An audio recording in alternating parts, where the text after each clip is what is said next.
Je disais à David Castello-Lopez, notre invité, qu'à chaque fois c'était la même chose quand j'annonce ta venue. Tu es déjà venu sur ma chaîne Twitch. Oui, 2 fois. Dans notre émission du vendredi soir où je parlais de l'actualité de la semaine. David, tu m'as fait cette amitié-là. À chaque fois, les gens sont très heureux de te recevoir. Ouais. Ah, David, je l'adore, c'est incroyable. Capitale sympathie de fou. Ouais, mais après, c'est basé quand même sur la réalité que je suis quand même assez sympa. Tu vois, Une telle légende, David, ça vient d'être écrit à l'instant dans le chat. Faisto78, je n'invente rien. C'est toujours comme ça avec toi, c'est très agréable. Bah, ça fait plaisir, c'est pas clair. Donc un autre exercice pour tous les deux, puisque tu es l'invité MVP. Ouais. Voilà. Donc alors ça, tu n'as pas de lien avec la thématique du jour, parce que tu vois, il y a le thème, là aujourd'hui c'était les idées reçues sur les métiers. Oui. Et puis on a un grand invité après pour parler d'un parcours. Voilà, et le tien est particulièrement riche, parce que tu as fait plein de choses. Oui. Et on se dit que pour ceux qui s'interrogent sur leur parcours, les plus jeunes, ce qu'ils veulent faire plus tard, ça peut être inspirant de voir comment, à un moment, tu faisais... Hop, je suis en train de taper le micro. À un moment, tu faisais ça, et puis après, tu as décidé de faire ça. Voilà, c'est un peu l'idée. En tout cas, merci d'être avec nous. Merci à toi de me faire venir une 3e fois. Quand j'ai annoncé ta venue, j'ai dit, pour faire simple, j'ai dit l'humoriste. Ouais. Et puis on m'a repris tout de suite, on m'a dit, non, journaliste, oui. Alors aujourd'hui, tu rencontres quelqu'un dans la rue, quelqu'un qui ne te connaît pas, ami d'amis, et on te dit, mais toi tu fais quoi? Tu vas répondre quoi, David? Pendant longtemps, je disais je suis journaliste tout court. Ensuite, j'ai dit je suis un journaliste qui fait des blagues. Et maintenant, je dis que je suis journaliste et humoriste. Ah, voilà. Et parce que le côté humoriste, c'est un petit peu étoffé avec le temps. Ah, oui. J'ai un spectacle qui est quand même un spectacle d'humoriste. Oui. Donc voilà, je commence à l'assumer un petit peu. C'est un truc difficile à assumer, le fait de dire qu'on est humoriste, parce que ça veut dire moi, je suis drôle. Et c'est dur de dire de soi-même, d'annoncer quelque part de soi-même qu'on est drôle. Enfin, en tout cas, qu'on espère l'être d'une certaine façon, de façon un peu officielle. Et donc, c'était un peu une difficulté pour moi de l'assumer. Mais finalement, maintenant, je dis, je suis journaliste et humoriste. Bon. Et puis, drôle tu l'es, parce que moi, j'ai regardé ton dernier spectacle. J'ai passé ma soirée avec toi hier, une captation. C'est agréable quand on soit un artiste. Et bien, parfois, on nous envoie les captations du spectacle. On est tranquillement à la maison et on regarde. Et voilà, j'ai beaucoup ri. J'ai passé un bon moment. J'ai retrouvé tout ton univers authentique. Ouais. C'est le nom du spectacle. Tout à fait. On va en parler, mais qui finit sa tournée, là. Toute fin de la tournée, là. Voilà, et c'est complet. On fait une petite nouveauté pour toi ce soir, David. Ouais. C'est un retour sur ton parcours. Et pendant tout notre entretien, on va voir ton CV qui va s'afficher. Trop bien. Voilà, et qu'on va compléter au fur et à mesure. C'est génial. C'est trop bien. Donc là, le CV, il est prêt. Je crois que pour l'instant, il est vide. On va le voir. Je sais pas si... Voilà. C'est un CV vite fait. Vite fait. Ok. Profession, journaliste, humoriste. Tu vois, jusqu'ici, on a bon. Tout à fait. C'est ta photo. Tu es souriant. Ouais. De toute façon, tu es toujours souriant. Je suis. Il m'est arrivé d'être très très triste dans ma vie quand même, mais publiquement, disons. Je ne t'ai jamais vu autrement. C'est trop sympa. Que comme ça. Mais là, je vais pas si mal en ce moment, je pense. Voilà le CV qu'on va remplir. Avant de faire carrière dans le journaliste et l'humour, tu as eu ta vie au lycée. Tu étais dans un grand lycée parisien, Condorcet, c'est ça. Beaucoup d'élèves avec beaucoup d'ambition.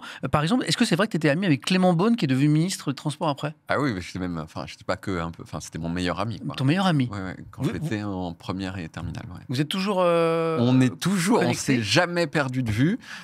J'ai eu cet émerveillement total de voir mon pote avec lequel on faisait des blagues, tout à coup, monsieur le ministre, et de le voir parler à la télévision avec une voix de ministre, alors que j'ai vu son zizi. Vous voyez, c'est rigolo quand même.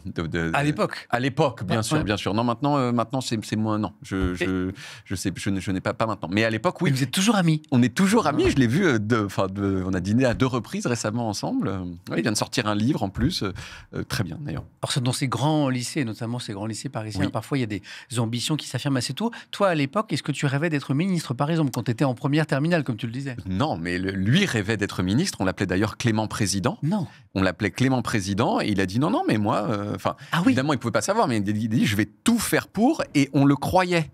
Parce que c'était quelqu'un qui avait de la suite dans les idées. C'est-à-dire, c'est dans les classes au lycée, tu as les gens qui sont l'œuvre moyen, tu as les bons élèves, tu as les très bons élèves, et puis après, tu as vraiment des gens qui sont de l'ordre, c'est des démiurges, quoi. Et lui était là. C'était genre, on pouvait même pas tester de l'approcher au niveau des résultats qu'il avait à l'école. Et il avait cette ambition, ce drive, il travaillait tout le temps, il était par ailleurs très doué, et il a eu mention évidemment très bien au bac, Sciences Po, l'ENA, donc il a vraiment... Et toi, t'étais pas dans Et moi, Moi j'étais un petit dandy, un peu, on pourrait dire branleur, voilà, si on peut me passer le mot. Mais sympathique. Très sympa. Non, franchement, j'étais sympa, j'étais un peu sensible, j'étais un peu machin. Je faisais déjà des blagues. Okay. J'aimais bien faire des blagues comme ça, mais j'étais à la fin du premier tiers, disons, de la classe. Okay.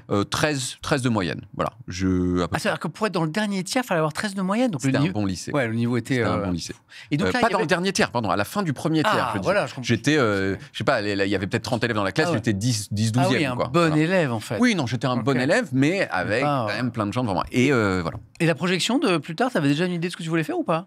Non, mais enfin, je me souviens, juste après le lycée, je me souviens que je discutais avec un ami à moi qui s'appelle Emmanuel Grand, et lui qui avait pareil, un truc très ingénieur, tout ça, et il m'avait dit, qu'est-ce que tu veux faire? Parce que là, t'es quand même un peu un branleur. Et je disais, ouais, mais moi, j'aimerais bien écrire un petit peu, puis faire des blagues, et puis faire un peu d'images, et puis peut-être faire un peu, de la musique, tout ça, machin. Il me dit, mais t'es con, ça n'existe pas. Et tu l'as fait? C'est exactement ce que je fais dans ma vie aujourd'hui. Et c'est vraiment une des grandes fiertés de mon existence d'avoir dit une espèce de truc où je te dis n'importe quoi et vraiment on me dit mais ça n'existe pas ce que tu veux faire. Et finalement, c'est très exactement ce que je fais avec tous les ingrédients que je viens de citer. David, à l'instant, à ta place, il y avait une styliste culinaire.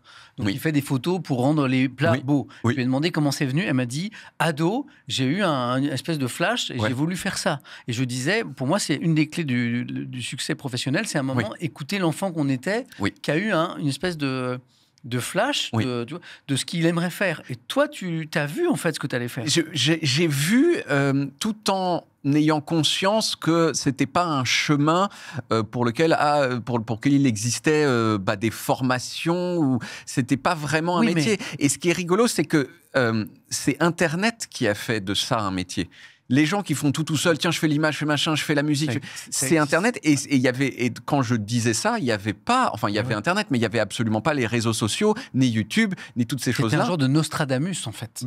En tout cas, David, tu as eu une vision du futur. J'ai eu une vision du futur et de moi à l'intérieur, quoi. Voilà. Bon, en tout cas, le chat, notamment Solomon Cofield, tu connais bien Twitch, parce que tu l'as pratiqué, a bien intégré que tu avais des dossiers sur des ministres et que tu avais vu le zizi. J'ai déjà mentionné le zizi de Clément à plusieurs reprises dans les médias.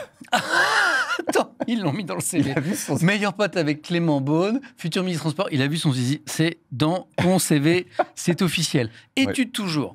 Il se passe 7 ans, corrige-moi si mes infos ne sont pas justes, entre le moment où tu as ton bac, avec mention, je pense. Mention assez bien. Et ton master d'histoire. Qu'est-ce qui s'est passé durant ces 7 ans d'études? J'ai fait plus. En fait, si tu fais vraiment...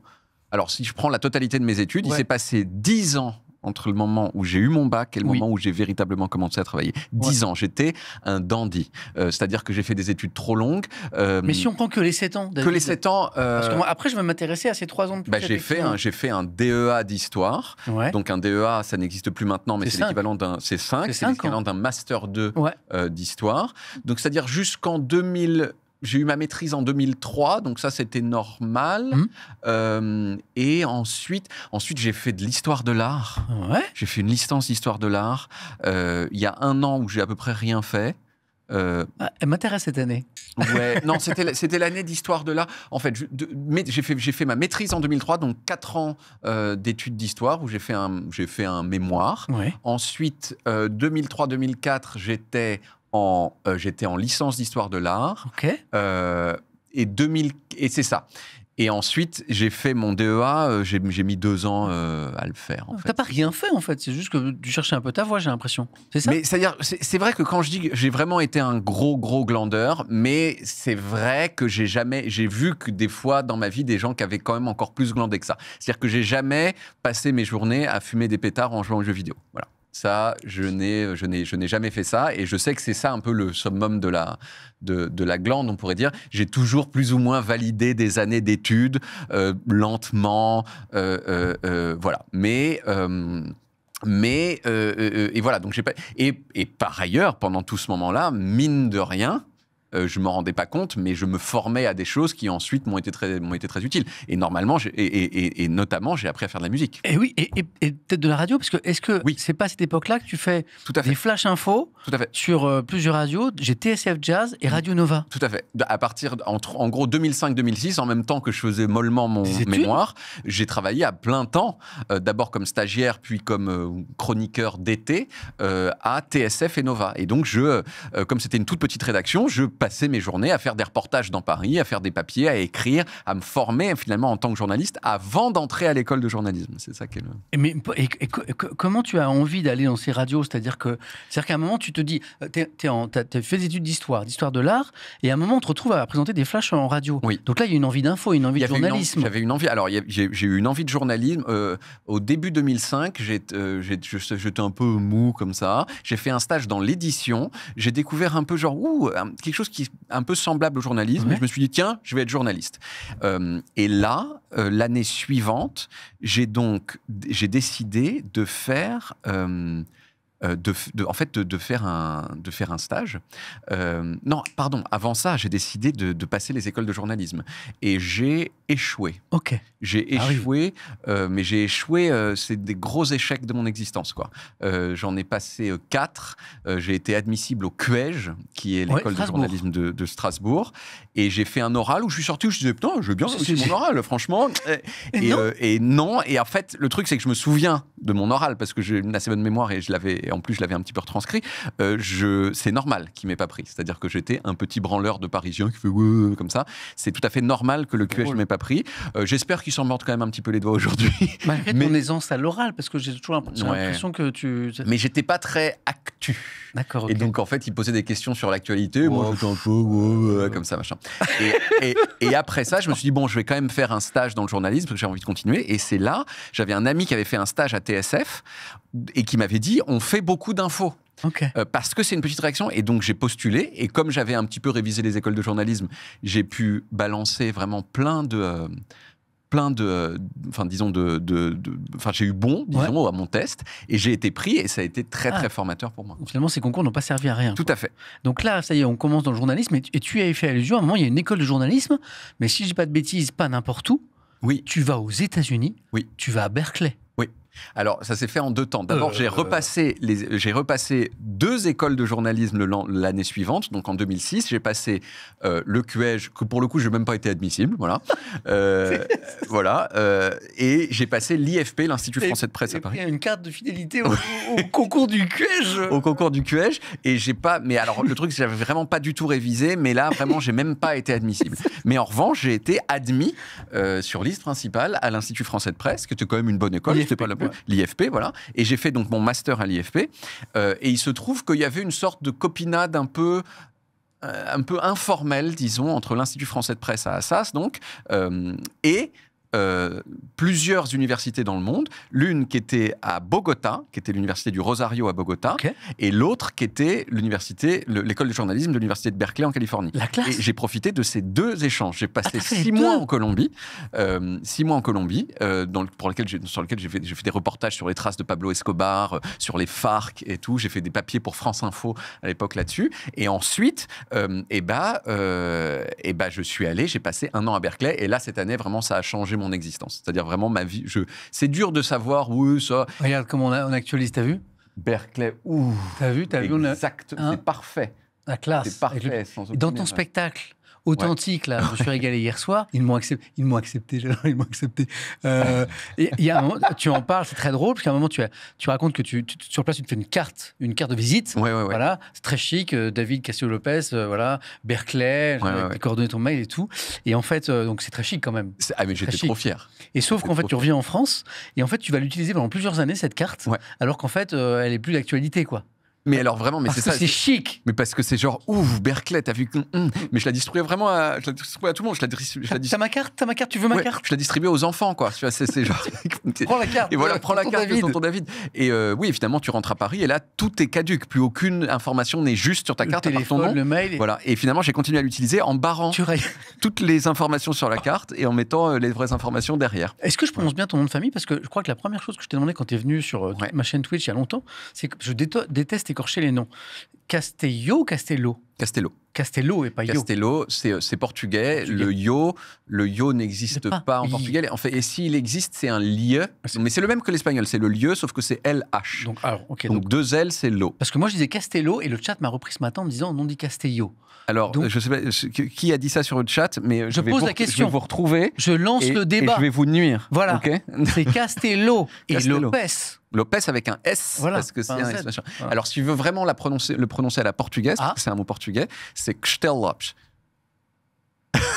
Wow. Ah oui, c'est une autre. Le portugais, c'est une langue assez remarquable dans le sens où c'est quand tu la lis comme ça, si tu parles un peu espagnol, tu vois très bien, tu comprends, mais la prononciation est extrêmement éloignée de ce que tu. Dans le chat, j'ai des quoi. Tu peux refaire?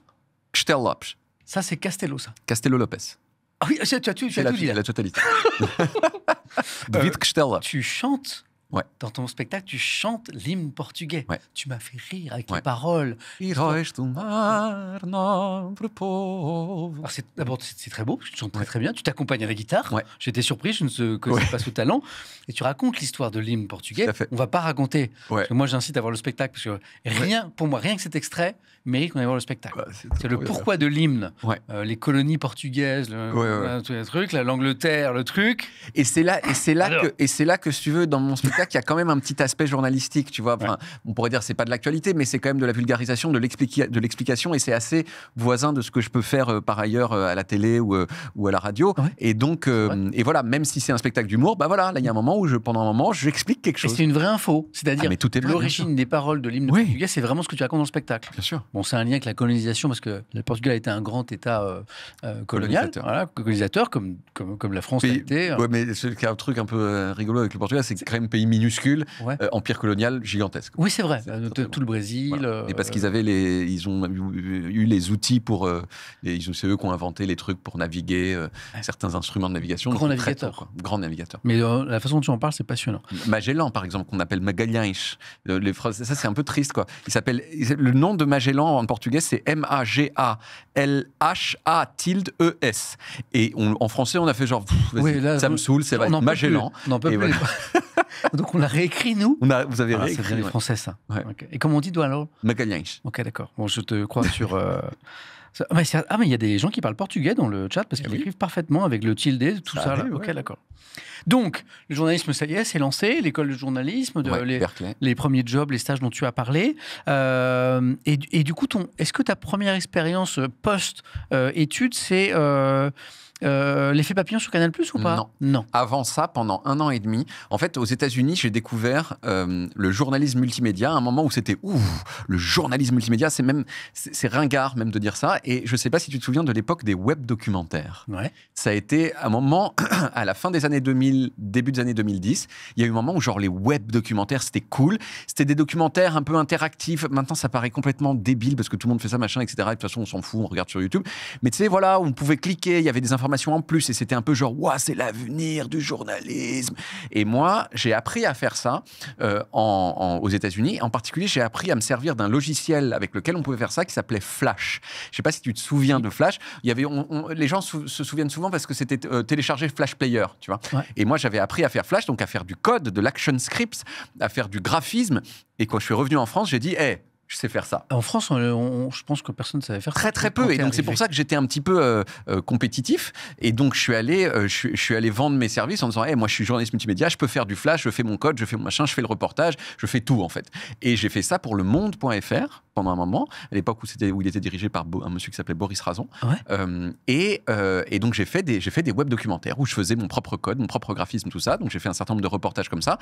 J'ai été aussi un des tout premier à faire un truc très à la mode à ce moment-là qui s'appelait le data journalisme, le journalisme de données, où on se disait dans les rédactions, il faut des journalistes qui connaissent les bases de données et qui sachent les mettre en forme. Et donc j'ai fait des infographies interactives pour le monde.fr aussi.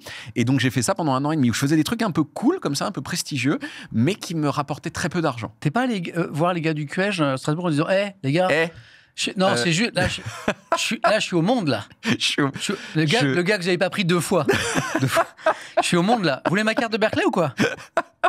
J'ai juste rayé le numéro de téléphone et l'email, parce que c'est plus bon. En fait, ce que j'aimerais trop, c'est qu'aujourd'hui, il m'invite juste pour aller parler au Mais ça se trouve, ils n'ont juste pas capté. À mon avis, les gens du QEJ à Strasbourg qui te voient là ce soir, ils savent peut-être pas que tu as postulé. Oui, que j'étais parmi les milliers de candidats du truc, quoi.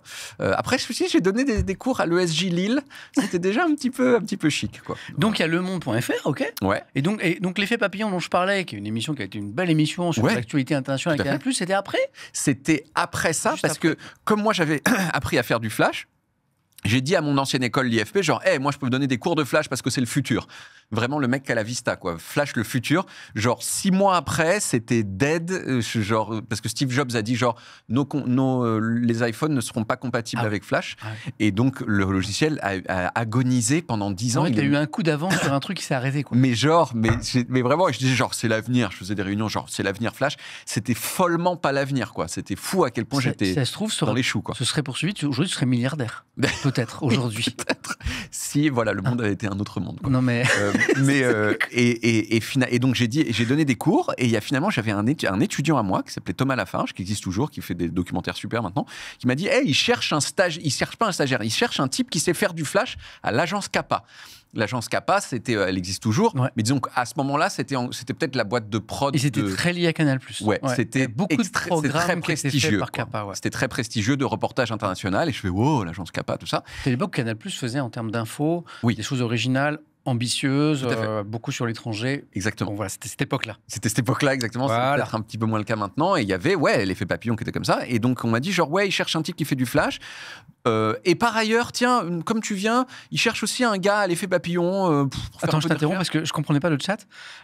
Twitch, tu connais ? Oui. Ouais, là, dans le chat, il y a plein de petits visages.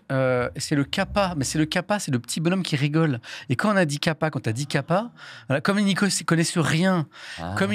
rien, et ils savent pas qu'il y a une grande agence d'infos, enfin de reportage qui s'appelle Kappa, C-A-P-A. Ouais. C'est Robert Kappa, je crois, non Alors, tout le monde pense ça. C'est pas Robert Kappa ? Parce que Robert Kappa, il se trouve que c'était un photographe qui a créé l'agence Magnum, mais l'agence Kappa française a été créée par un monsieur qui s'appelait Hervé Chabalier. C'est pas ça, oui. Et c'était Chabalier, un associé press agency. Mais il jouait sur le fait qu'il y avait Kappa, et dans le hall de Kappa, il y avait une énorme photo. Regarde-le, ils te mettent le petit bonhomme Kappa, K-A-P-P-A. Mais non. C'est APA. Donc je t'ai interrompu. Oui, non, je t'en prie. Et donc voilà, et donc je faisais, et je suis rentré, ils m'ont dit genre, ils cherchent un gars à l'effet papillon pour un peu un sous-fifre, quoi. Tu peux aller les voir. Et t'as même pas parlé de cette époque en disant un peu Larbin, même ? Larbin, même. Complètement. Ouais. Et donc j'ai fait cet entretien avec l'effet papillon et j'ai été pris. Et je suis devenu Larbin. Et je suis devenu Larbin tard. Je suis rentré à l'effet papillon, j'avais 29 ans. Et j'étais petite main pour chercher des petits trucs sur des brèves. Et vraiment, j'étais amer et humilié. Si on dit le truc très clairement, j'étais... Un peu rétrogradé, là. Mais tu sais, t'es là, tu vois des... Tiens, regarde, on a rajouté Larbin. Larbin. Voilà, agence Kappa. Hein, voilà. Un peu de respect. Non, c'est moi-même qui le dis, vous avez le droit. Larbin, et si tu veux vraiment, tu sais, me dire putain, je suis en train de rater, je rate tout. Je voyais des amis à moi qui avaient le même âge que moi et qui faisaient déjà des super carrières, et moi j'étais là. Il y en a qui devenaient qui allaient devenir ministre après. Exactement. Ou même parmi les gens qui étaient à l'école de journalisme, qui faisaient des reportages dans tous les sens, dans les 4 coins du monde, et moi j'étais là genre. Mais est-ce que c'est pas à ce moment-là très très vite aussi parce que tu prends conscience de ça, que tu lances ton format le chiffroscope ? Bah si. Si tu veux, c'est vraiment, je me disais genre mais je peux faire des trucs, et vraiment, je pense que cette humiliation, parce que c'était vraiment de l'ordre, je me sentais humilié. Tu vois, je sais pas si c'est légitime ou pas, parce qu'il y avait rien de mal à faire ce que je faisais, mais je me sentais, je veux dire, putain, je peux faire des choses, je sens que je peux faire des choses. C'est de la frustration. Et je suis vraiment utilisé comme Larbin, quoi. Et j'ai fait, et il y a eu un basculement. J'ai fait pour Le Monde un dessin animé avec mon ami qui s'appelait Léonard Cohen, comme le chanteur. Et on a fait un truc où je me suis dit, tiens, j'ai envie d'expliquer quelque chose de compliqué en termes d'économie avec une histoire d'un personnage et faire ça en dessin animé. Et j'ai appelé mon ami Léonard pour faire ça. Et on a fait ça. Ça a été accepté par Le Monde. Et ça s'appelle La Parabole des Tuileries. C'est toujours disponible sur YouTube. Vous pouvez taper et regarder La Parabole des Tuileries. Et ça a eu du succès. C'est-à-dire que j'expliquais les principes de l'économie de la culture, des principes un peu compliqués, avec une narration un petit peu comme ça, un petit peu élégante. Pour dire, c'était un petit peu un télo, mais il y avait déjà les germes de trucs que j'ai fait après, c'est-à-dire il y avait de l'explication. Exactement. C'est ça. ça. C'est beau. C'est très très beau. C'est les dessins de Leonard Cohen, très fort. Et ça, en fait, ça a eu du succès. Surtout, ça a été vu à l'agence Kappa. Et l'agence Kappa... Le chat s'en souvient. Je m'en souviens, c'était énorme. Ah ben, voilà. Me dit-on dans le chat. Ouais. Et si tu veux, à l'agence Kappa, ça a été montré, et il y a des gens qui ont dit, mais attends, le larbin, il sait faire ça? Tu vois, enfin, je veux dire que tout à coup, c'est pas forcément qu'ils avaient en tête que c'était un larbin, mais ils disaient, peut-être qu'il y a on peut peut-être en faire quelque chose de ce grand dadais. Et il y avait un rédacteur en chef à Kappa qui s'appelait Franck Duprat, qui était un des grands types historiques de Kappa, qui m'a dit, tu veux pas faire ça toutes les semaines pour Canal+, comme ça on le propose. Et c'était ça le chiffroscope? Et on a fait, et nous on avait mis, tu sais combien de temps on avait mis à faire la parallèle? À mon avis, beaucoup, quand je vois 6 mois. Waouh. Alors 6 mois, pas tout le temps, mais genre. Il te propose de le faire toutes les semaines. Et moi je dis, oui, mais pas de problème. Easy. Et je dis, et le truc, c'est que on a fait un pilote qui a fini donc par s'appeler le Chiffroscope. Ça a été proposé d'abord à Dimanche Plus, qui était une émission sur Canal+. Puis comme ça n'avait pas marché à l'Effet Papillon, ça a été accepté par l'Effet Papillon. Victor Robert? C'était Daphné Roulier à ce moment-là. Okay. Non, cette année-là, c'était Victor Robert. D'accord. Tout à fait. Parce qu'ils ont été plusieurs à l'incarner, ouais. Tout à fait. Ouais. Et ça a été accepté donc par Canal+. Et là, ça a été vraiment C'est ça. C'est exactement ça. Exactement ça. Et ça, c'est un vrai succès. Et ça a été un succès. Et ça, si tu veux, c'est aussi, il faut voir le truc quand tu es dans une boîte de prod qui quand même dépend des chaînes et que t'es un type à l'intérieur de l'entreprise et que tu proposes quelque chose toi-même qui est vendu à la chaîne, bon, bah, tu changes de statut, quoi. Eh ben oui, parce que tu aides à l'économie de la boîte de prod. On est dans une écriture qui est très originale, qui s'éloigne des canons du journalisme classique, d'écrire un article, une dépêche. Voilà. Et c'est-à-dire qu'à cette époque-là, tu sens l'envie, tu nous as parlé de l'écriture avec Flash, tout ça, de faire du journalisme autrement. J'ai l'impression. Moi, je voulais. Mon obsession, à cette époque-là, c'était le journalisme de données. C'est-à-dire que je voulais, pour moi, le journalisme de données, l'idée de faire des mises en forme de bases de données, de faire un journalisme qui soit entièrement ou le plus possible basé sur des chiffres. C'était l'idée que je pourrais atteindre pas l'objectivité, mais quelque chose qui se rapproche le plus possible de l'objectivité. Et j'ai commencé donc par faire ces infographies, mais ça intéressait 3 geeks. Et ensuite, je me suis dit, en fait, non. Ce que j'ai envie de faire, moi, c'est d'effectivement baser mes explications, mon journalisme sur les chiffres, mais de le faire dans une narration et d'être un peu divertissant, de faire des blagues pour que ce soit digeste. Et c'est ça qui a donné le chiffroscope. C'est-à-dire, c'est pour ça que ça s'appelle le chiffroscope. C'est-à-dire que c'est basé sur des chiffres. Toute la démonstration est basée sur des chiffres. Le plus factuel possible. Le plus factuel et chiffré possible. La forme la plus sympa possible. La forme la plus sympa, et on fait des blagues, et c'est un dessin animé, etc. Et je crois que à cette époque-là, c'était en 2012, c'était relativement original. C'est-à-dire que ça existait comme toujours, je pense, un petit peu aux États-Unis, mais il y avait une originalité, si tu veux, et ça a été, je te dis, oui, immédiatement accepté par Canal+. Mais c'était ça l'idée. C'était déjà, si tu veux, d'être le plus sérieux et le plus précis sur le fond, le plus journalistique, on pourrait dire, et le plus divertissant possible. Mais l'idée, elle pop pas comme ça. Les idées, ça, c'est une idée très brillante. C'était en germe de cette envie que tu décris là, de faire du très carré, du très factuel, mais avec une forme sympa pour toucher le plus grand monde possible. Elle est en germe depuis peut-être un petit moment. Elle pop pas comme ça un lundi, quoi. Elle pop pas comme ça un lundi. C'était vraiment, je pense, rétrospectivement, c'est dur de... Tu sais, quand tu dis au lycée, j'étais quelqu'un qui aimait bien raconter des blagues. Non, tout à fait. C'est peut-être en germe, là, en fait. Tout à fait, il y a des trucs en germe, mais c'est des trucs, c'est dur de... Genre, oui, bien sûr, j'ai toujours regardé énormément de gens qui font des blagues, j'ai toujours été curieux, j'ai toujours été, quand on m'explique des choses, j'aime bien, mais avant que tout ça se cristallise dans quelque chose qui t'est personnel, ça prend du temps. Et c'est effectivement, je pense avec le chiffroscope, mais je pense plus encore dans ce que j'ai fait après... Logographie. Alors, le Gorafi. Après, tu vas au Gorafi. Mais oui, le Gorafi. Tu vas au Gorafi. Le Gorafi, moi j'ai découvert. le Gorafi, bien sûr. Moi j'ai découvert. Le Gorafi, c'est l'émanation française d'un principe qui a été inventé aux États-Unis par un journal qui s'appelle The Onion. The Onion, c'est les inventeurs de ce style-là. Okay. C'est-à-dire, on fait semblant, on a un style qui est le plus neutre journalistiquement possible, et en fait, on fait des blagues sur tout. Et quand j'ai découvert ça aux États-Unis, je dis mais c'est génial. Et c'était un niveau de blague incroyable. Et quand je suis rentré en France, je me suis dit, j'ai envie de faire le Gorafi en France. J'ai même pris un nom de domaine, ça s'appelait lepoulet.net. Et finalement, comme plein de trucs, je ne l'ai pas fait. Et j'avais un ami, comme toujours Thomas Lafarge d'ailleurs, qui m'a dit 2 ans après, tu sais, j'ai un pote qui fait ça, qui est en train de monter ça en France. Il s'appelle Pablo Mira. Et il nous a fait nous rencontrer. Et évidemment, ça a matché tout de suite parce que les gens en France, à cette époque-là, qui connaissaient par cœur l'esprit de The Onion, il n'y en avait pas 50.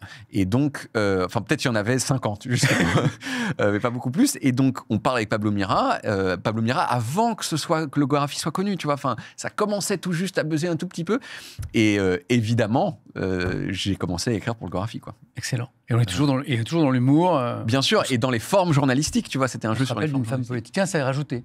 Le poulet, on a rajouté le poulet.net. Le poulet.net, le nom de domaine, il a dû expirer depuis. Ouais, mais et le truc, ça m'agaçait au Gorafi parce que les articles n'étaient pas signés. Alors moi, je voulais pouvoir me la péter, me dire, mais c'est moi qui l'ai écrit. Si vous voulez montrer un article que j'ai écrit l'interview du virus Ebola. J'essaye de rester humble malgré le succès, si vous la trouvez. L'interview du virus. On se rappelle d'une femme politique, je crois qu'elle était je sais pas ministre, qui avait repris. Non, c'était pas Roselyne Bachelot, c'était Christine Boutin. Christine Boutin, oui. Il parle de ma potentialité différée. Elle l'avait pris pour argent comptant. Ouais, je crois que je me demande si elle n'a pas cité à l'Assemblée même. Elle l'a complètement cité sur BFM, sur machin. Et c'était... Tu sais que je me rappelle de cet article. Je me rappelle l'avoir lu en tant que lecteur. Ouais. Je découvre que c'est moi qui l'ai écrit. Ebola. J'essaie de rester humble malgré le succès. Parce que tu aurais pu l'écrire pour le Covid après, quoi. Tout à fait, mais complètement. Et et surtout que le succès du Covid a été bien plus grand que celui d'Ebola. Et c'était un article, tu vois, où genre parce que c'était une époque où il y avait une vraie épidémie d'Ebola en Afrique. Et c'était une interview un peu genre un rock, tu vois, genre les journalistes ils tutoient Ebola. Alors on ne connaît pas vraiment, on te voit partout, mais on n'a pas pris le temps de savoir qui tu es vraiment. Génial. Et voilà quoi. Alors en fait. Ton CV, on ne fera pas tout rentrer sur la page. Là. Tu crées depuis quand aussi? Oui, alors ça a été le goal. Ça a été le deuxième grand bond de ma vie. Alors pour ceux qui ne connaissent pas, c'est une chronique où tu t'interroges sur l'origine des choses du quotidien. Ouais. Ça va être diffusé dans le Petit Journal sur Canal+. Ouais. C'est ça. Et là, on voit que tu commences vraiment, tu produis tes idées, quoi. Mais c'est ça. Et c'était le dernier grand bond, c'est-à-dire qu'il y avait une petite frustration dans le dernier grand bond en avant. Ouais, dernier grand bond en avant. C'était ce qui m'avait manqué, si tu veux, dans le chiffroscope, où j'étais quand même j'étais limité. C'était pas moi qui... On faisait les storyboards ensemble, mais c'était pas moi qui produisais vraiment le truc, qui fabriquait la chose. Et là, tu produis. Et là, j'avais cette idée depuis toujours, genre... Enfin, pas depuis toujours, mais depuis longtemps, genre... J'avais vu arriver des choses dans mon existence, et je me voulais trouver qui c'est qui les avait fait. Et j'avais cette idée qui m'obsédait du café gourmand. Le café gourmand, quand j'étais petit, ça n'existait pas. Et après, ça existait. Je me suis dit, mais qu'est-ce qui s'est passé entre les deux? Il y a forcément quelqu'un qui a inventé le café gourmand. Oui. Et bravo à lui, d'ailleurs. Et bravo à lui. Et j'ai fait mes recherches, machin, et je l'ai trouvé. Il s'appelle Bernard. C'est un Français? C'est un Français, Bernard Baudouin. La France. Et j'ai fait vraiment, si tu veux, ce pilote, mais ça m'a pris 8 mois à faire le pilote de Depuis quand ça existe, le café gourmand. Et là où j'ai fait vraiment, où je me suis formé à tout, je me suis formé à Logic Pro pour faire ma propre musique, je me suis formé à Premiere, que je connaissais à peine, je me suis formé à Photoshop, que je connaissais mal, et j'ai produit, si tu veux, j'ai fait mon pilote entièrement seul. Quand tu fais des trucs, toi, David J'étais à fond, quoi. Et vraiment, je me suis formé tout de suite sur ces trucs-là. Et encore une fois, j'ai dit à Canal+, bon, bah voilà, j'ai fait ce pilote. Et ils m'ont dit oui tout de suite. Ils m'ont dit genre oui tout de suite. Oui. Et ils m'ont dit et comment tu veux faire? Tu veux le produire? Oui. J'ai fait ouais. Et donc, tu as créé. Et j'ai créé ma boîte. Mais alors que je ne savais pas comment... J'avais jamais fait ça de ma vie. Mais Dastis Productions. Dastis Productions, exactement. J'ai créé Dastis Productions en 2016. Et pour produire depuis quand? Et ça a été une idée... Enfin, vraiment, ça a été une des meilleurs choix que j'ai fait dans ma vie, quoi. Ça, c'était les ramasseurs de balles. Les ramasseurs de balles. Les ramasseurs de balles. Incroyable. Attends, moi, je reviens sur l'histoire du café gourmand, là, parce que tu as rencontré l'inventeur du café gourmand. Ouais. Et, Un bout de boule. alors, une question dans le chat, est-ce que du coup, le café gourmand, c'est toujours 3 ou pas? C'est par 3 ou pas? Non. Ce n'est pas breveté. Donc, il n'y a pas de règles légales. Il n'a pas fait fortune avec son café définition gourmand. légale. Ah, Non, il l'a même pas déposé. Pas déposé. C'était un consultant auprès de la restauration. C'est-à-dire que, oui. tu sais, dans des restaurants qui disaient comment faire pour gagner un peu plus d'argent. Et il a fait cette invention qui est une invention marketing. C'est juste de fusionner le café avec 3 petits bouts de dessert et dire wow, c'est cool. C'est pas vraiment un dessert, c'est pas vraiment un café. Et ça a eu beaucoup de succès. Un génie, et hélas. Ah non, ça va très bien pour Bernard Boutboul.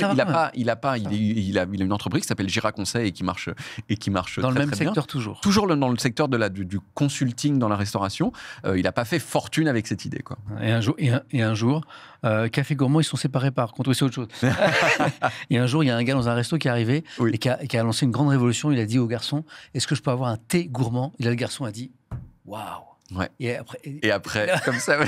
Ça y est, les mais ils vidéos. l'ont retrouvé. On l'a trouvé. Oh là là. Incroyable. Attends, mais c'est Moi, je vois ça que le travail de la régie qui, en 2-2, nous trouve les trucs très vite, quoi. C'est incroyable. Donc, tu crées ta société de production, voilà. Ouais. Et les choses se mettent en place, les choses s'accélèrent. Tu parlais du monde.fr. Après, tu vas retourner au Monde.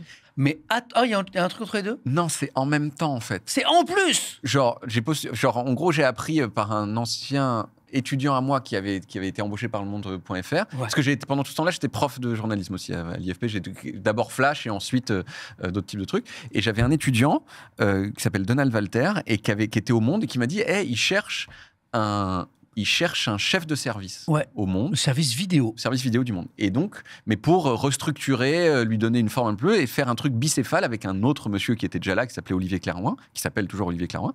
Et il m'a dit, tu voudrais pas postuler? Et j'ai postulé. Tu deviens co-directeur du service vidéo du Monde en plus de tout le reste. En plus de tout le reste. Et j'ai fait 7 entretiens d'embauche, vraiment avec tout le monde les uns après les autres. Et au bout d'un moment, ils m'ont fini par me dire ok, c'est bon, on te prend. Et donc là, je quitte mon job à Capa en me disant c'est bon, j'arrête. Et là, ils me rappellent plus trop au Monde. C'était au mois de juillet. Et genre, tu sais, plusieurs semaines où genre, tu sais, ils répondent plus au téléphone. Je dis mais moi, j'ai quitté mon travail. Oui. Ils te répondent pas. Ils me répondent pas. Enfin, après j'ai compris pourquoi. C'est que c'est toujours tiens, mais le type qui doit s'en occuper, il est pas là et machin. C'était pas malveillant, disons. C'était des trucs d'organisation chez eux, quoi. Et le truc, c'est que du coup, je me retrouve l'été un peu comme ça et je me dis bon, attends, je fonce sur mon pilote de Depuis quand. Et je finis le pilote de Depuis quand et je le propose à Canal+. Et là, le Monde me rappelle, donc c'est bon, en fait, quand est-ce que tu commences? Je dis, ouais, mais enfin, entre-temps, Canal+ m'a accepté mon truc. Donc, je me suis mis au 4/5e au Monde et j'ai dit, je commence un peu plus tard. Donc, j'ai commencé au mois de janvier et pendant les 4 mois, entre le mois de septembre et le mois de décembre, j'ai carburé comme un porc. Je suis allé au Japon, aux États-Unis. Pour en mettre le maximum en boîte dans la perspective d'ensuite pouvoir passer le reste de l'année à être à plein temps au Monde et en plus avec la mission de restructurer entièrement le service, de lui donner une ligne directrice, de lui donner une ligne éditoriale aussi, de former les gens, tout ça, quoi. Et j'ai fait ça pendant 2 ans au Monde et c'était très bien. Donc, là, pour clin d'œil à l'un de tes sketchs chansons les plus connus, tu commences à faire de la thune ou pas? La vraie... T'acheter des montres? Ouais, non, si tu veux, ça se fait par étapes. Et il y a un moment où on commence à se dire j'ai plein de thunes. Et après, tu dis rétrospectivement, j'en avais pas tant que ça, en fait. Mais il y a eu une bascule. C'est le fait de créer mon entreprise et de pouvoir gérer mon argent. L'argent qui arrivait pour que je produise les épisodes, de pouvoir le gérer comme je voulais. Et ça a été une première différence. Pour tes futurs projets? Pour mes futurs projets, pour ceux que j'avais en soi, de calculer tes marges, de faire ça comme ça. Ça, c'était un vrai premier début. Donc, je commence à avoir un petit peu de thunes. Ouais. Mais attends, mais c'est pas tout, parce qu'après, il y a Arte. Arte, ouais. Mais ça, Arte à partir de 2019. Mais c'est... Arte m'ont dit genre, est-ce que c'est eux qui viennent te chercher? Ouais. Est-ce que on cherche quelque chose, une chronique pour le samedi de 2 minutes et j'ai postulé. On était plusieurs. Et j'ai fait comme je fais d'habitude, je fais un pilote en fait. J'ai dit voilà. Et j'ai dit ce que je vous propose, ça s'appelle Intéressant. Et ça peut parler de tout et n'importe quoi. Il y a juste une promesse éditoriale, c'est qu'à la fin tu feras genre C'était intéressant. Intéressant. Voilà. Hein. Bon. Je suis en train de me rendre compte que tu n'es peut-être pas le meilleur pour les concours. Je pense au QEJ. Pour les pilotes, tu es très très fort. Je suis assez fort C'est pour toi, les pilotes. quand tu fais un pilote, Ouais. en général, il se passe quelque chose. J'ai chaffé des pilotes qui n'ont pas été pris, mais c'est vrai que c'est un truc aussi. Il y a un truc qui aide quand tu fais ton pilote et que tu fais tout toi-même, c'est que ça affine la façon dont toi, tu te rends compte de quel travail ça va te demander à faire. Ouais. Tu affines tes propres idées en les confrontant à la réalité. Et c'est tout bénef à tout point de vue. Alors oui, tu prends un petit peu le risque d'avoir travaillé dans le vide. Mais tu n'auras pas vraiment travaillé dans le vide parce qu'au pire, tu auras appris quelque chose. Mais vraiment, tu te seras amélioré dans la connaissance de quelque chose. Donc peut-être que ça ne mènera pas strictement à avoir le job pour lequel tu as Mais fait c'est ce pas produit. perdu. Mais c'est pas du tout perdu. D'autant que le produit, c'est toi. C'est-à-dire que c'est 100% toi. Oui. Donc tu sais que tu vas pouvoir le porter après. C'est pas le Ouais. fruit d'un travail collectif, d'équipe, où tu maîtrises pas les talents. Oui. Si ça a plu, ça va plaire. Parce qu'après, tu vas continuer à pouvoir fournir la même qualité. Mais c'était ça le truc génial avec Et un Depuis côté quand. très artisanal. Tout à fait. Et c'était ça le truc génial avec Depuis quand, c'est que j'ai mis vraiment j'ai mis la totalité de ce que je voulais. C'est-à-dire, j'ai fait un truc sans la moindre concession à ce que j'avais envie de voir comme blague, comme reportage, comme image. C'était exactement ce que je voulais. Et quand tu fais ça et que c'est accepté, Ouais. c'est peut-être, je pense que c'est le plus grand bonheur de mon existence et la plus grande fierté. Quand tu fais ça, forcément, c'est singulier, c'est personnel, c'est Oui. propre. Ça ne ressemble pas à ce que Oui. font les autres. Et du coup, on se dit, mais qu'est-ce que c'est nouveau. Oui, oui. Parce que tu as maîtrisé tous les aspects. Et puis c'est toi qu'on aime, je sais pas comment dire, tu vois, puisque en fait c'est comme tout, enfin quand tu fais un truc extrêmement personnel, la vérité c'est que c'est risqué. C'est-à-dire que si on déteste ce que tu as fait, c'est dur, ça fait important mal. d'être aimé ou pas? Pour moi, Oui. ouais, moi j'aime bien être aimé quand même. C'est pas à tout prix, mais c'est quand même un sentiment agréable, quoi. On me parle de ton spectacle dans le chat. Ma Gobelin, son spectacle c'est quelque chose aussi. Je me suis tellement régalé. Merci Monsieur José. Monsieur José, Monsieur José, c'est c'est une blague du spectacle. Ouais. c'est sur l'Allemagne. Ouais, sur les nazis, ouais. C'est ça, sur les nazis. Ouais. Attendez, je suis obligé de vous la dire. Je veux pas Ouais. tout vous spoiler, mais à un moment, tu imagines quand même dans le spectacle, un moment que tu dis, le nazisme ça aurait pu éclater dans d'autres pays. Par le exemple, Portugal, par exemple. Et tu imagines un régime nazi au Portugal. En fait, j'imagine que si les nazis avaient été portugais, il n'y aurait pas eu la liste de Schindler, il y aurait eu la lista de José, l'histoire d'un homme qui a dit não ao totalitarismo. É toi, espécie de petit pão, je vais te arrêter, monsieur le SS. Certes, c'est un petit pão, mais c'est également un être humain. Tu as raison. Merci, monsieur José. Vous êtes un bienfaiteur du peuple juif. La lista de José, prochain de mars, vos écrans. C'est l'un des moments du spectacle, mais des moments comme ça, il y en a plein. On s'y attend pas. Même. J'adore. Franchement, si je pouvais faire l'accent portugais tout le temps, et là, j'ai trouvé une bonne façon de le faire, quoi. Ça marche très très bien. Ouais. Arte. Arte, ça existe toujours, hein, mais ça suffit pas parce que la chaîne franco-allemande te suffit pas. Tu vas sur RTS aussi, chez nos amis suisses. Ouais. C'est eux qui viennent te chercher. C'est eux qui viennent me chercher. Il y a un pilote. Ouais, il y a un demi-pilote. Il y a un demi-pilote. J'avais fait là 30 secondes de dire voilà. Le style de ce que j'imagine, 30 secondes. Je n'avais pas fait un truc en entier. Oui, ils sont venus me voir, en fait, c'est pendant le premier confinement. Vincent Cuchol et Vincent Veillon, qui ont une émission en Suisse sur la RTS, qui est l'émission de divertissement la plus connue en Suisse romande, qui s'appelle 52 minutes, qui sont des stars. Ils font des parts d'audience de genre 50%, quoi, ce qui n'existe pas trop. En France, il n'y a pas vraiment à part cette chaîne Twitch, oui, bien sûr, mais c'est un cas un peu à part. Et ils m'ont dit genre, hey, on aime vachement ce que tu fais sur Canal+ et sur Arte, est-ce que ça te dit de faire des vidéos sur la Suisse ? Tu sais, moi, j'étais sur Canal+, est-ce que vraiment j'ai envie d'aller faire des vidéos sur la RTS ? C'est pas vraiment une promotion, tu vois. Mais finalement, depuis quand s'arrête avec le confinement, juste après, quoi. Et je fais, tu sais quoi, allez, vas-y, je vais faire des vidéos sur la Suisse, je vais découvrir un pays, parce que j'étais allé en Suisse 2 week-ends dans ma vie, genre, j'avais aucun rapport avec la Suisse. Tu te rappelles, quand je t'ai reçu pour la première fois, j'avais pas trop bossé, et du coup, je pensais que tu étais suisse. Oui, beaucoup de gens. Tu te rappelles de ça ? Parce que comme je travaillais pour la RTS, j'avais vu ça à l'époque. Beaucoup de gens. Puis il y avait le fameux sketch. Ouais, je possède des thunes. Et donc, je pense que tu t'avais posé la question. Que je suis suisse. Et non, tu n'es pas suisse du tout. Pas du tout, je suis français et portugais. Et le clip, la musique, je possède des thunes. Ouais. Ça vient de ce moment-là, c'est une de tes chroniques pour la RTS. En fait, je fais le pilote, ensuite je commence à faire un truc, je fais 2 épisodes. Ouais, j'ai cru que tu étais suisse, voilà, il y a plein de gens. Je fais 2 épisodes de Suisse qui font 30 000 vues, tu vois. Et le 3e, tu vois, où je suis un peu dans ce truc, je le fais quand même avec toute ma... Ah ouais. avec toute mon énergie, tout mon machin, tout machin. Et donc le troisième je fais, c'est sur les montres. Et là je mets un extrait de la vidéo sur mon Instagram qui est je possède des thunes. Il y a quelqu'un qui le prend, qui le met sur TikTok. Et là, mais il y a eu, je crois, 50 000 reprises. Énorme. Ça a fait des... Mais genre, et pendant, je pense, quelques semaines, cette petite chanson, ça a été la chose la plus écoutée dans les collèges, dans les machins. Il y a eu 4 maisons de disques qui m'ont appelé pour en faire des... Et encore aujourd'hui, c'est un soufflet qui n'est jamais retombé. C'est-à-dire que tout le monde, dans l'univers dans lequel je baigne, sur Twitch, tout le monde a la ref, quoi. Mais c'est un truc, et c'est un truc, et même, tu sais, je dis souvent ça, mais genre, tu sais, il y a quand même pas mal de gens qui me connaissent uniquement pour ça, tu sais. On dit, il m'a fait David Cassouès, non, je vois pas, mais si, je possède des thunes. Ah oui, si, voilà. Les montres. Les montres, je possède des thunes. Et c'est très étrange comme sentiment, ça, parce que si tu veux, des petites chansons dans mes vidéos, j'en ai fait 30. Avant ça, j'avais fait... il y a quand même eu ce moment où Depuis quand a eu du succès. Ça, c'est un truc qui change dans ta vie. C'est-à-dire que pendant 1 an et demi, j'ai fait Depuis quand dans le vent. Et un jour, un épisode viral. C'était Depuis quand ça existe, les gens qui disent bonjour, hein, au lieu de bonjour. Voilà. Et là, ça a fait des millions de vues. Tout à coup, on commence à te reconnaître dans la rue. Et ça a tiré toute la série. Et j'ai commencé à avoir des gens qui me suivaient, ce qui n'était pas le cas d'avant. Depuis quand je le faisais pour... ma mère et mes amis, tu vois, c'était personne. Mais là, voilà. Et donc. Jusque-là, même si tu faisais des choses originales, tu étais sur des médias traditionnels. J'étais sur des médias traditionnels, ça allait un peu sur Internet, mais surtout, j'avais pas de succès populaire. Voilà. Tu vois, j'avais pas eu ce succès de l'Internet. Qui change beaucoup de choses quand même. Tu vois. Et le truc, c'est que là, je possède des thunes.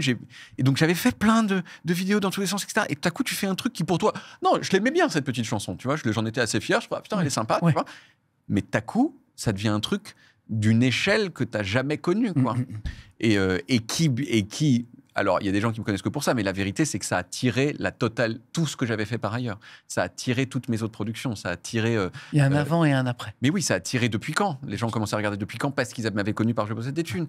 Ça a tiré le reste de la série suisse. Ça a tiré à peu près tout. Ça a tiré Arte aussi. Mais c'est pas un accident parce que finalement, cette chanson, ce clip, c'est le condensé de ce que tu sais faire, ce que tu fais, ce que tu aimes faire. C'est vrai. Donc tu n'es pas le boom et les gens qui vont adorer cette séquence-là, finalement, c'est pas usurpé, c'est juste en fait, c'est ça qui doit être très très fort aussi, parce que subitement tu te rends compte que plein de gens aiment ce que tu fais. Mais ouais, et c'est fou ce truc de faire ta petite chanson dans ton, enfin vraiment sur ton Logic, dans ton.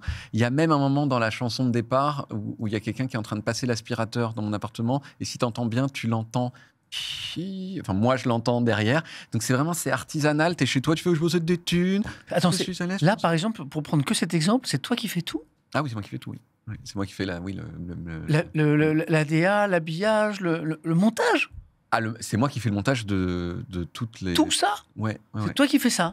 Maintenant, Arte, depuis 2 ans déjà, j'ai quelqu'un qui monte pour moi. Mais là par exemple, dans cette... Ah, mais tous les épisodes de Suisse, c'est moi qui ai monté du début à la fin, et je peux le déléguer à personne. Et tu le souhaites parce que il faut que ce soit le plus personnel possible, quoi. En fait, oui, c'est aussi que le montage, c'est vraiment le moment où tu écris. C'est une écriture, oui. C'est l'écriture de ce que tu fais, et dire vas-y, fais ça. En fait, je sais pas, faut tester, faut refaire, faut se tromper, faut sentir le truc que genre, tiens, là, ça marche pas, qu'est-ce que je mets ? Et ça, c'est largement la chose la plus douloureuse et la plus difficile.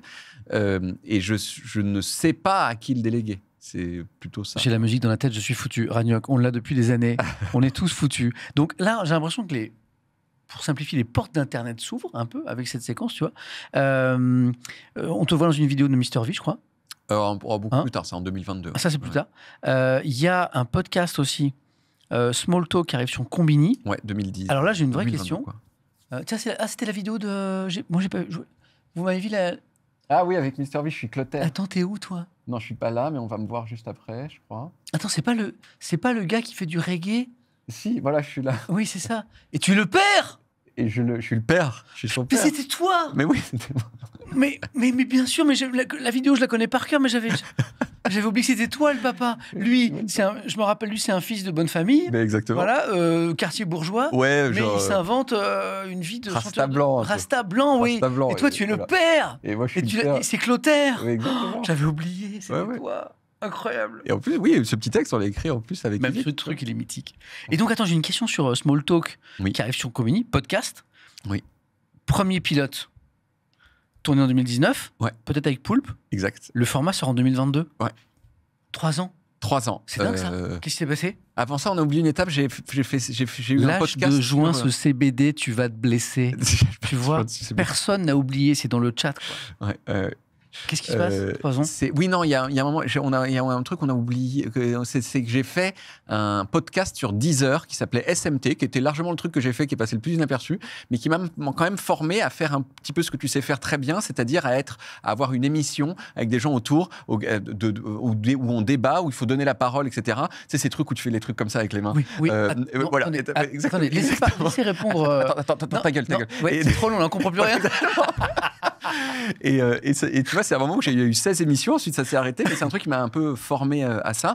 Et ensuite, oui, alors pilote en 2019, ensuite parce qu'il y a des trucs de validation super longs, et il y a eu le Covid entre les deux, et finalement, ils décident de développer exactement SMT, c'est quoi le rap de Yankee?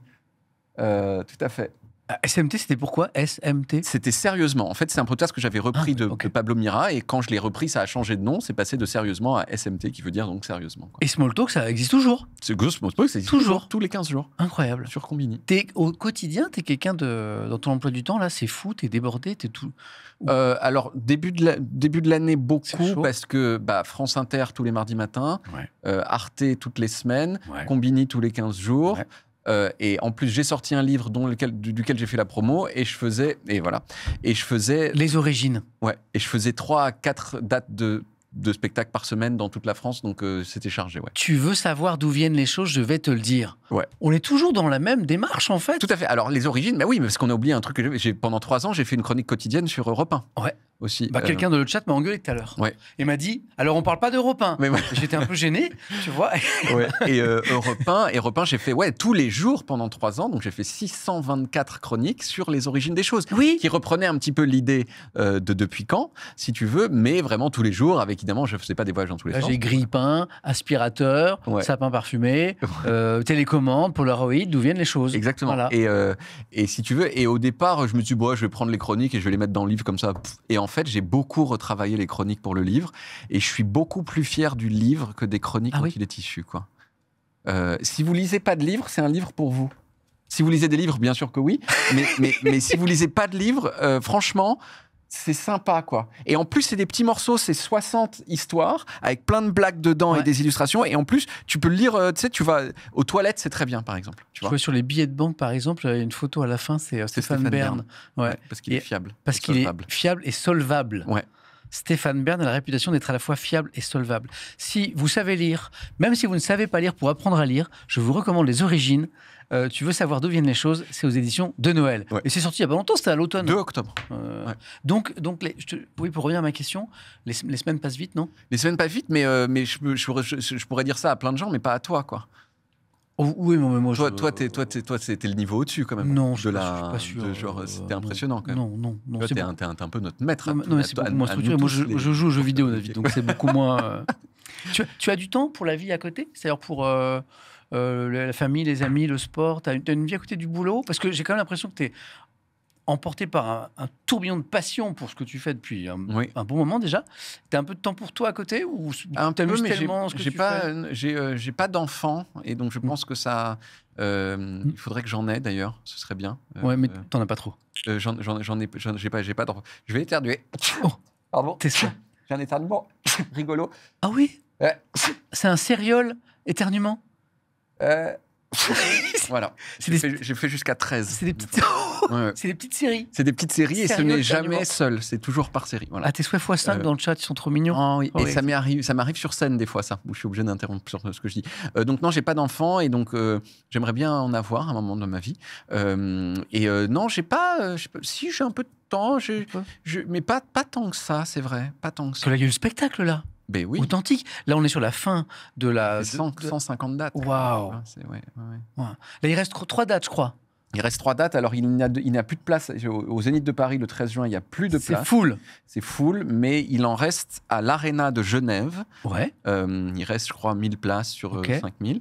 Et aussi à Bruxelles, au Cirque Royal, une date qu'on a rajoutée. Je suis déjà venu plein de fois à Bruxelles, mais je rajoute une date à Bruxelles, le 15 mai. Le 15 mai. Le 15 mai, il y a encore des dates. C'est pas si loin de Paris, ça fait un petit week-end sympa à Bruxelles. Bon, en train, c'est vite fait, quoi. Bah oui. On peut remettre de Paris, comme si tout le monde était parisien. C'est beaucoup plus loin de Toulouse. Ok. On peut mettre juste l'affiche du spectacle parce que j'aurais juste le pourquoi de ce geste. Ah oui. Parce qu'à l'époque où certains gestes, notamment d'un milliardaire américain qui conseille le président Trump qui fait des gestes bizarres, ce geste-là, il m'interpelle. C'est quoi ce geste? Alors ça, l'idée de l'affiche, c'était pour montrer la montre. Alors justement, j'ai pas la montre, donc mais non. C'était l'idée d'un spectacle authentique avec un geste pas du tout authentique. Ah oui, très bien. Voilà. Mais c'est vrai que le photographe en fait m'a dit genre vas-y monte ta montre, et j'ai fait ça comme ça, et là on voyait ma montre, et j'ai fait attends.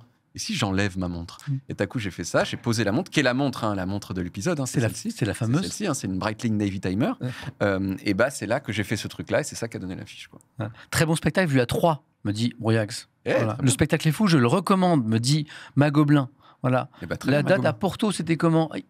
Pas à Porto, à Lisbonne. Là, quelqu'un me dit Porto, il s'est trompé. Lisbonne, c'est comment Lisbonne? Lisbonne, c'était bien. Je fais des blagues en portugais. Alors, je les fais quand même en français, parce que c'était quand même parce que tout le monde parlait français dans la salle, alors que tout le monde ne parlait pas portugais. Mais j'ai fait quand même des petites blagues en portugais, et c'était symbolique pour moi, et j'étais très ému de le faire à Lisbonne. T'es connu au Portugal, du coup? Je suis pas connu au Portugal.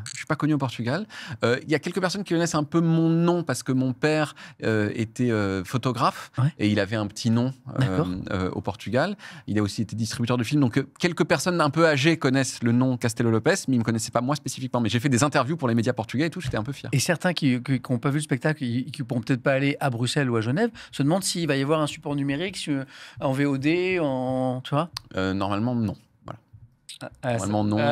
On ne sait pas, mais je ne pense pas. J'ai pas très envie de capter ce spectacle, en fait. Tu sais ce qu'on va faire maintenant? On va afficher ton CV. Le CV de... Tu sais, c'est la 11e émission, et on s'est dit, tiens, on va aller au bout du concept, on va faire le CV. C'est la première fois qu'on le fait. On a ton CV, celui qu'on a construit ensemble, le vite fait, bien sûr. Il est bien Géchard. J'aime bien les CV bien Géchard comme ça. Regarde, on a rajouté Aka, le boss des pilotes, par exemple, parce que ça, on a découvert que tu étais quand même le champion des pilotes. Waouh, il est chargé. Il est à l'image de ta carrière, quand même. Ouais. Avec les petits... C'est beau, hein? Les petits drapeaux. Bonjour Rhin, mais bonjour Projet. Il y a des drapeaux de partout. Ouais, c'est bien fait. Incroyable. C'est pas mal, hein? Je vais le... Passion du moment. C'est pas mal, ça. Bien, le livre, bien pour l'étoile. Il y a tout. Ouais, c'est vraiment... génial. Bravo la régie, vous êtes incroyable. Vous êtes très fort, bravo. C'est une super idée. Bravo. C'est une super équipe. C'est un plaisir de bosser avec eux. Ouais. Pour finir, David, d'abord, je voudrais te remercier. Voilà. Merci à toi. Pour de ce temps que tu nous as consacré. C'était un plaisir. Moi, j'avais eu plaisir à t'inviter dans l'hebdo Étienne, mais comme j'ai arrêté cette émission qui me demandait trop de temps, bref, et en fait, du coup, ça faisait longtemps que je ne t'ai pas vu, et j'étais content de te recevoir ici.